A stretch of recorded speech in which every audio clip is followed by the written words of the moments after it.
नमस्कार दोस्तों, आप सभी का स्वागत है हमारे YouTube चैनल धर्म पर। आज हम इस वीडियो में जानेंगे कौन सी स्त्री वक्त से पहले विधवा हो जाती है। एक बार माता लक्ष्मी भगवान विष्णु से मिलने के लिए जाती है और कहने लगती है, प्रभु, जब मैं आपसे मिलने के लिए आ रही थी तो मेरी नज़र मृत्युलोक पर पड़ी। वहां पर मैंने देखा 3 स्त्रियां जो आपस में सहेली थीं। उनमें से 2 स्त्रियां विधवा होकर के दुखी जीवन जी रही थीं, जबकि एक स्त्री सुहागन होकर के अपने पति के साथ सुखी जीवन जी रही थी। प्रभु, यह बात मेरी समझ में नहीं आ रही है, इसीलिए मेरे मन में 3 प्रश्न उठने लगे। अब मैं आपसे यह चाहती हूं कि आप मेरे तीनों प्रश्नों का उत्तर देकर मुझे संतुष्ट करने की कृपा करें।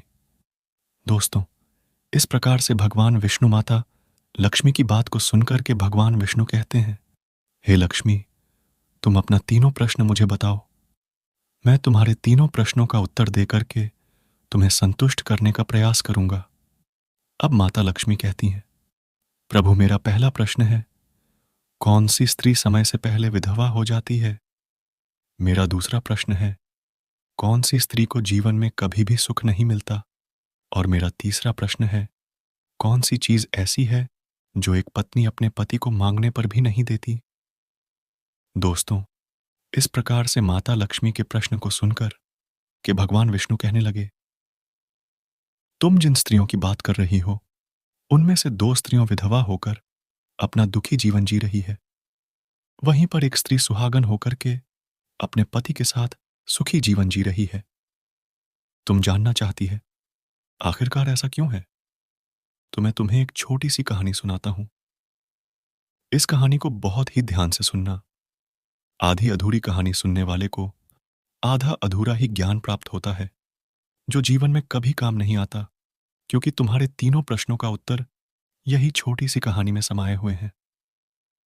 अगर तुम इस कहानी को पूरे ध्यान से सुन लेगी तो इसी कहानी में तुम्हारे तीनों प्रश्नों का उत्तर मिल जाएगा और तुम्हें संतुष्टि प्राप्ति होगी।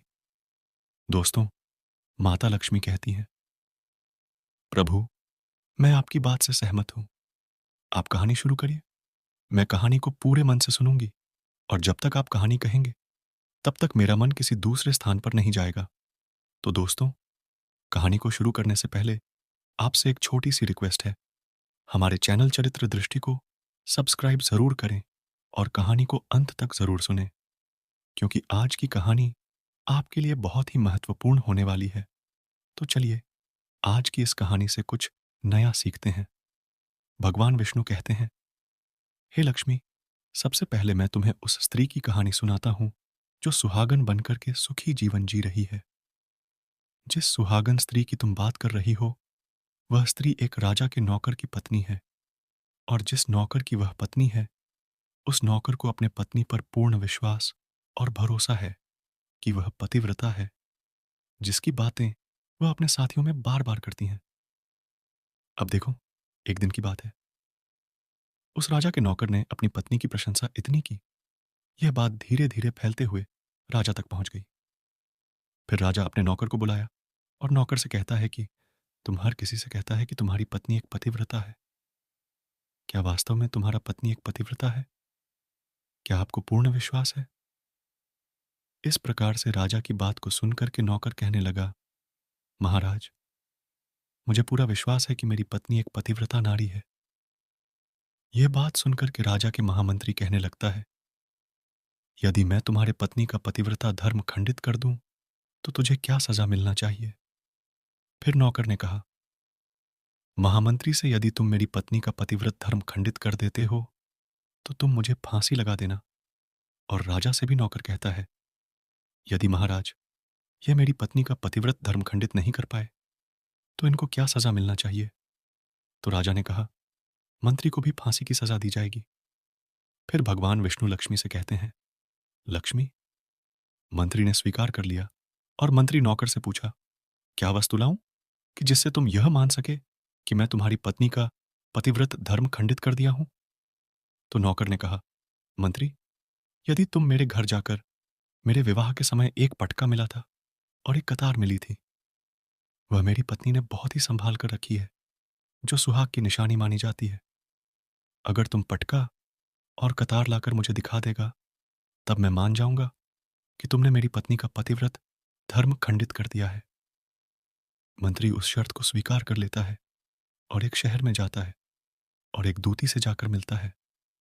वह जूती हमेशा एक दूसरे से भिड़ने का काम करती थी और जो काम कोई नहीं कर पाता था, वह काम करने में पूरी तरह से सक्षम थी। फिर इस प्रकार से मंत्री ने उस दूती को अपने स्वार्थ के लिए अपने पास बुलाया और दूती से कहा, देखो, इस नाम का एक व्यक्ति है, उससे मेरी शर्त लगी है। और मंत्री ने उस शर्त के बारे में दूती से सारा कुछ बता दिया। फिर वह दूती से कहने लगा कि तुम किसी भी तरह उस स्त्री से मेरा संपर्क कर। वादी, तुझे जितना धन चाहिए, मैं तुम्हें उतना धन दूंगा। इस प्रकार से मंत्री की बात सुनकर की दूती कहने लगी, भाई, तुम उस स्त्री के बारे में बात मत कर। वह स्त्री पूरी तरह से पतिव्रता है, तेरी ओर देखेगी भी नहीं, तेरी शक्ल भी नहीं देखेगी, और उनके परिवार के व्यक्ति खूंखार है, तेरी खाल उतार लेंगे। तब मंत्री कहने लगा, ठीक है, यदि तुम उनसे मेरा संपर्क नहीं करवा सकती है तो एक काम कर दें, उसके घर जाकर पटका और कतार चुरा कर ला दें। यदि उसकी पत्नी के गुप्तांग के पास में यदि कोई चिन्ह हो तो वह चिन्ह भी देख करके मुझे बता देना, फिर मैं तुम्हें मुन्हा मांगा इनाम दूंगा। यह बात दूती के समझ में आ गई और उसने कहा, ठीक है, मैं तुम्हारा काम अवश्य करूंगी। नौकर शहर में रहता था।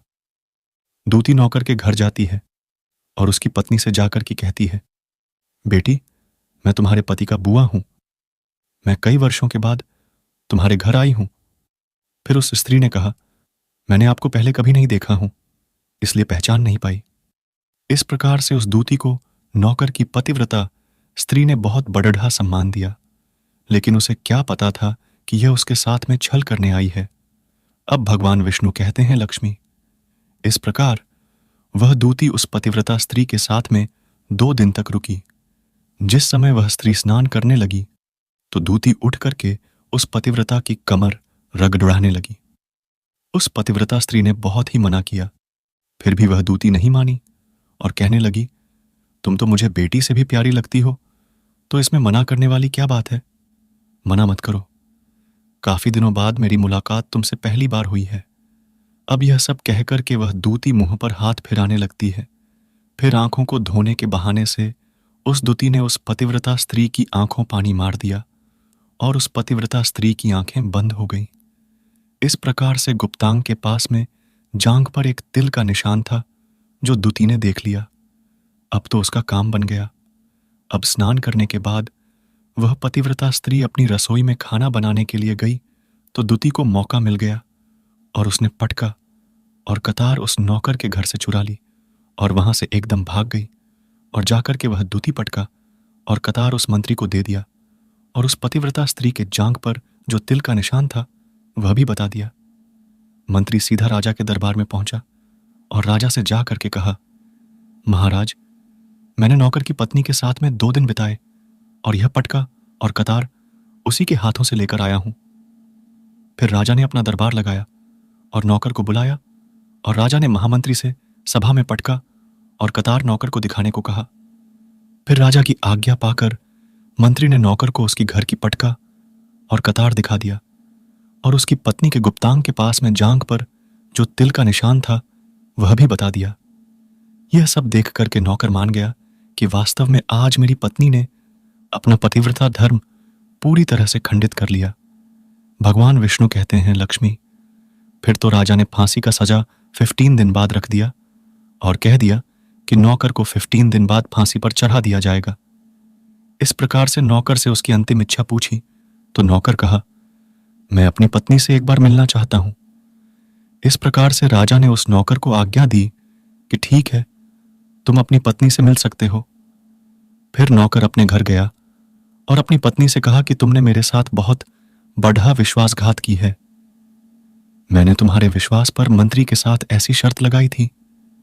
राजा के दरबार में राजा के सामने कहा था कि मेरी पत्नी का पतिव्रत धर्म कोई नष्ट कर दे तो मुझे फांसी लगा देना। आप मुझे 15 दिन बाद फांसी लगा दी जाएगी। मेरे साथ विश्वासघात करके तुमने ठीक नहीं किया।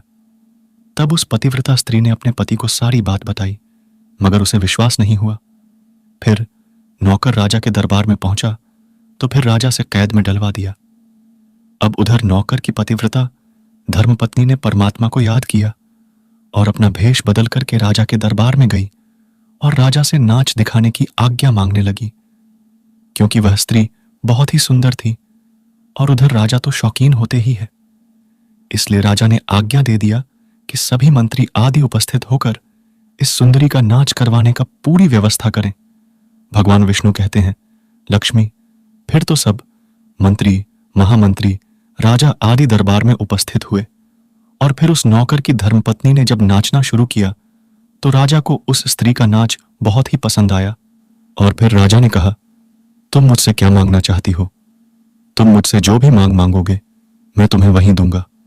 फिर उस नौकर की पतिव्रता स्त्री ने कहा, महाराज, आपकी सभा में मेरा एक चोर है जिसने मेरे कुछ रुपया लिए थे लेकिन आज तक नहीं दिए हैं, उसे फांसी की सजा दे दीजिए। अब राजा कहा कि ठीक है, बताऊं मेरे दरबार में तुम्हारा चोर कौन सा है, उसका नाम क्या है, मैं उसको फांसी का सजा अवश्य दूंगा। फिर उस नौकर की पतिव्रता स्त्री ने कहा, महाराज, आपका महानंद, यही मेरा चोर है, आप इनको फांसी का सजा अवश्य दें। अब उधर जैसे ही महामंत्री ने सुना कि यह सुंदरी मुझे अपना चोर बता रही है तो मंत्री कहने लगा, महाराज, मैं कसम खाकर कहता हूं मैं इसका कभी कुछ नहीं चुराया हूं, मैं इसको आज तक कभी देखा भी नहीं हूं, तो मैं इसका चोरी कैसे कर सकता हूं? मैं आज तक इसका शक्ल भी नहीं देखा हूं। अब भगवान विष्णु कहते हैं, लक्ष्मी, जैसे ही मंत्री ने कहा कि मैं सुंदरी की आज तक शक्ल ही नहीं देखा हूं तो वह सुंदरी कहने लगी, महाराज, यह मंत्री मुझे जानता नहीं है तो आप इससे यह पूछो, यह पटका और कतार कहां से लाया था? मैं उस नौकर की पत्नी हूं जो आपके यहां नौकर का काम करता है और आप मेरे निर्दोष पति को फांसी देने वाले हैं। अब मैं आपको पूरी दस्त सुनाती हूं। यह जो आपका मंत्री है, इसने मेरे पास में अपनी एक दूती को भेज करके मेरी जांघ के तिल का पता लगाया और उसी ने यह पटका और कतार चुरा करके इसे ला कर दिया। और आपके मंत्री के द्वारा भेजी गई दूती जब मेरे घर पर आई थी तो उसने मुझसे कहा था कि वह मेरे पति का बुआ है और वह पहली बार आई है, इसीलिए मैं उसको पहचान नहीं सकी। और महाराज, जिस तरह से मैंने उस स्त्री को अपने यहां बहुत ही आदर सम्मान किया और अपने घर पर उसको ठहरने की व्यवस्था की, और इस प्रकार से उस नौकर की पतिव्रता स्त्री की बात को सुन करके राजा ने दूती को बुलाया। फिर उस दूती में राजा को सारी सच्चाई बता दी, जिससे राजा ने उस नौकर को रिहा कर दिया और मंत्री को फांसी पर चढ़ा दिया। भगवान विष्णु कहते हैं, लक्ष्मी, इस प्रकार से उस नौकर की पतिव्रता स्त्री ने अंत में राजा से कहा, महाराज, मैं अपने पति से बहुत प्यार करती हूं, मैं एक चरित्रवान स्त्री हूं, कभी भी मैं अपने पति का नाम तक भी अपने मुंह से नहीं लिया हूं। भगवान विष्णु कहते हैं, लक्ष्मी, मेरी कहानी पूरी होती है। अब तुम अपने तीनों प्रश्नों का उत्तर सुनो। तुम्हारा पहला प्रश्न था, कौन सी स्त्री समय से पहले विधवा हो जाती है? जो स्त्रियां अपने पति का नाम लेती हैं वह समय से पहले विधवा हो जाती है, क्योंकि पति का नाम लेने से पति का उम्र कम हो जाती है और समय से पहले ही उसकी पति की मृत्यु हो जाती है। ऐसी स्त्रियां जो पति का नाम लेती हैं वह स्त्री समय से पहले ही विधवा होकर के दुखी जीवन जीती है। बस यही राज की बात है कि तुम जिन 3 सहेलियों की बातें कर रही थीं उनमें से 2 स्त्री विधवा थी और एक नौकर की पत्नी थी जो कि एक पतिव्रता स्त्री थी। यह पतिव्रता स्त्री कभी भी अपने पति का नाम अपने मुंह से नहीं लेती थी। उधर जो 2 स्त्री विधवा होकर अपना जीवन दुखी होकर जी रही थी वह हमेशा अपने पति का नाम लेकर ही बुलाती थी, जिसकी वजह से उसकी पति की उम्र कम हो गई और फिर वह दोनों स्त्रियां समय से पहले ही विधवा हो गईं। इसी कारण की वजह से आज वह दुखी जीवन जी रही हैं। इसलिए स्त्रियों को कभी भी अपने पति का नाम अपने मुंह से नहीं लेना चाहिए। अब तुम्हारा दूसरा प्रश्न था, कौन सी स्त्री को अपने जीवन में कभी भी सुख नहीं मिलता है? तो समझ लीजिए, जो अपने पति के बिना अनुमति के किसी तीर्थ स्थान या उत्सव में चली जाती है उसके जीवन में कभी भी सुख नहीं आती। ऐसी स्त्रियां जीवन भर दुखी रहती हैं और उन्हें कभी भी पति का प्रेम नहीं मिलता। भगवान विष्णु कहते हैं, लक्ष्मी, तुम्हारा तीसरा प्रश्न था, ऐसी कौन सी चीज है जो एक पत्नी अपने पति को मांगने पर भी नहीं देती है? तो समझ लो, वह चीज गाली है। एक चरित्रवान स्त्री अपने पति को कभी भी गाली नहीं दे सकती, और जो स्त्री अपने पति को गाली देती है, वह स्त्री कभी भी चरित्रवान नहीं होती, और ऐसी स्त्री जीवन भर रोती है। उसके जीवन में कभी भी सुखी नहीं आती, और समय से पहले ही ऐसी स्त्री विधवा हो जाती है। तो दोस्तों, इस प्रकार से कहानी सुनने के बाद में माता लक्ष्मी अपने तीनों प्रश्नों से संतुष्ट होकर कहती हैं, प्रभु, वास्तव में जो स्त्री चरित्रवान होती है, वह कभी दुखी जीवन नहीं जीती है, क्योंकि ऐसे घर में लक्ष्मी का सदैव वास होती है, और वह घर हमेशा धन से भरपूर भरा रहता है। ऐसी स्त्री हमेशा घर को स्वर्ग बना देती है। तो दोस्तों, अगर आपको यह वीडियो पसंद आई हो, तो इस वीडियो को लाइक करें, और ऐसे ऐसे वीडियो देखने के लिए यूट्यूब चैनल को सब्सक्राइब करें। आप सभी का बहुत बहुत धन्यवाद हमारे साथ इस वीडियो को अंत तक देखने के लिए।